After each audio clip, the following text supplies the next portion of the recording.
Hey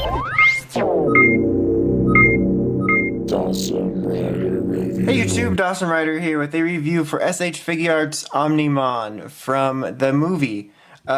This figure actually starred in the movie. No, I'm just kidding. That was a really weird way of introing it, but this is like a special version of Omnimon, which is, if you didn't know, very closely based on the look of the animation, specifically from the Digimon movie, which is really cool. This one came out first, and then there was War Greymon, but I actually received War Greymon first. But it didn't upload when I got this, but I made comments about how I haven't reviewed this yet, so this is going up second. So I don't even know why I explained that, mainly because if I would have uploaded this first, but then referred in the War Greymon review to how I hadn't reviewed it yet, it would have thrown the whole timeline out of whack. But anyway, that's your minute of useless information at the beginning of the review. Let's get started then. Let's move him out of the way. Just real quick look at the box. A pretty cool shot of animated Omnimon there. It's got his Japanese name, Omegamon. I'm just going to call him Omnimon because yes. On the top here, it shows one of the little features of him, which is cool. Really cool side shot right there. Another one right there. And then on the back, it tells you running into your accessories area. It shows you like what you can do with them and sort of the accessories that he comes with. And also, like the War Greymon box, it's got all of the little background from when they fought Boromon, which is really cool. There's like a singular like eyelash hair there or something. Anyway, so accessories wise, he actually has a fair amount of stuff. Just to start real quick to get out of the way, he does have a stand, the circular stand here, fingernails, and then this is obviously part of the stand, like I'm trying to think of the word for it, staff or whatever. And then he's got all these little tubes here, which, if I can get them all out, I think I'm missing one, but he's got multiple different tubes you can connect to the back of this little port.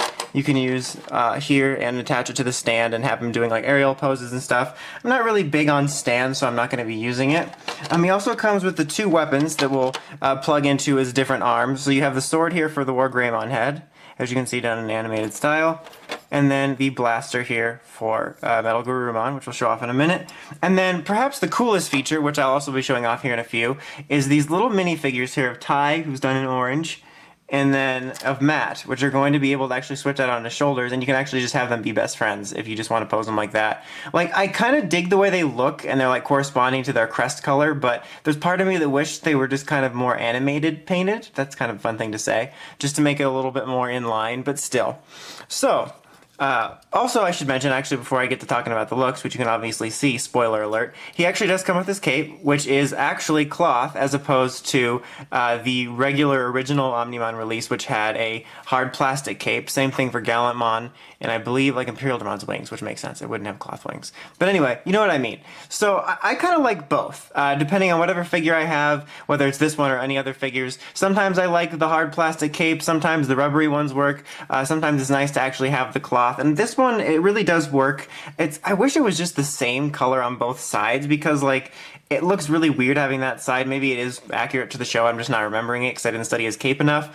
But like when I first put it on, like the logic in my head had this part going on the inside so that you could see this from the back, but then I realized that I'm likely going to be posing it this way, so you have this kind of dulled color there. As for how you put it on, it's pretty easy. I'm sorry I'm not going to show it just because it is kind of a pain, but you basically just take this panel off, and there's going to be 3 plugs on the back, and there's 5 different holes on the cape, and then the 2 in the corners you fold over to each other so that the 2 corner ones go on the sides of this, and then the middle one goes over the other peg, and you just kind of fold it over and snap it on. It's pretty self-explanatory. It's a smidge difficult to do just because you have to fold it over, and mine did tear a smidge, but yeah, that's how you do that.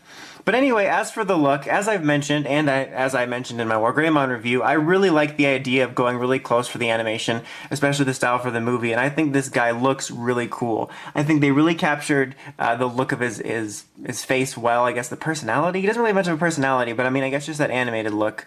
It looks just really good. The colors really do come off as animated. I apologize, I didn't cut my fingernails, but I needed them for opening things and whatnot. But yeah, the way they use the colors really does make it look vibrant and animated, and they did a really good job with that stylized look, like I said, which I do like quite a bit. And as I mentioned in War Greymon, I'd love to see them do other ones either from this movie or for like future releases, maybe try to just get it to look as close to the anime as possible, which I just think is a cool idea. His articulation is pretty much par for the course Figuart stuff. I mean, obviously he's a bit of a different mold from your standard rider or Sentai like humanoid, but you do have the same like ball joints here and swiveling around. You can't move it out quite as far because of the way this is, so that will pop out and whatnot because of just the way it works. That's the way it was. And then you have the sort of double joint here. Again, it's a little bit more hindered because of the awkwardness of him. And you do have the waist articulation here as well. And he is a bit skinny, as you can tell also. So he can feel a bit flimsy. I just want to say be careful is what I'm trying to say basically. So you have like the knee joint there, you have the nice foot joint here. All of his little toes move independently as well. And you can obviously move the head around too, but also some little hindrances from the neck area around here. And just be kind of careful when you're moving it around as to not snap these and whatnot. So he's pretty much basically the same as other Figuarts, but with just some minor hindrances. And like I said, he is kind of skinny, which gives him a bit of a fragile feel, which is a thing, which is the same, if I recall, as the original Omnimon release, but not quite as much. Like, this guy feels a little bit more sturdy and solid than the original release Omnimon, but still fragile, so just be careful, especially around this area when you're posing and whatnot. So also, you can open up the mouth so they can be like, rah, rah, rah, and then that was accurate, so that he can be like a ventriloquist. But no, you open him up, and there's two little ports in each side of each mouth. That sounded, nope. So that you can put in the weapons. So you got the sword here. Let's see, actually, that's weird, because like when I was putting the sword the first time, it was actually kind of difficult to get for some reason. But so you can do that. It's just like you could do with the other one, the original release Omnimon. And then, of course, here you can put the cannon, so we can be like, rah, I'm Omnimon and stuff. You know how he is. Okay, and now for what's perhaps the coolest part. You can remove the little shoulder plaids here, shoulder plaids. So they're actually pretty simple to do, and they blend in pretty seamlessly, and they're pretty simple to get out, and they're large enough pieces where it's a bit more difficult to lose them. And then you just plug these in on top. But don't have Tai facing the wrong way because you're an absolute nub. There you go.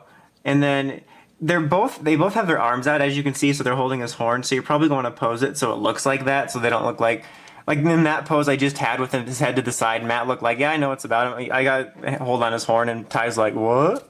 Classic Tai. No, but let's go ahead and zoom in. So that's pretty cool. Like I said, I kind of wish they were just animated colored. Even if they were just like blotches, it would fit a little bit better, but still it's a unique thing, I think, that really adds something special to this figure, which is just cool. But overall, I'm pretty happy with this figure. It's not the best figure I've ever owned or anything, but I'm very happy with it. Like I said, I really do like the unique approach of giving it this really cool movie stylized look. So it looks really cool. I like the accessories like that on him. So yeah, if you're a fan of Digimon, especially the movie and Omnimon, I can definitely recommend checking him out at least. Just make sure you don't pay too much, which I guess is just a good policy for anything, regardless of quality. But yeah, definitely worth checking out at least. I really do dig these releases. But anyway, until next time, make sure to the Crazy Podcast at writersrangeandrambles.com, and of course, don't forget to like, comment, subscribe. Until next time, Dawson Ryder, signing out.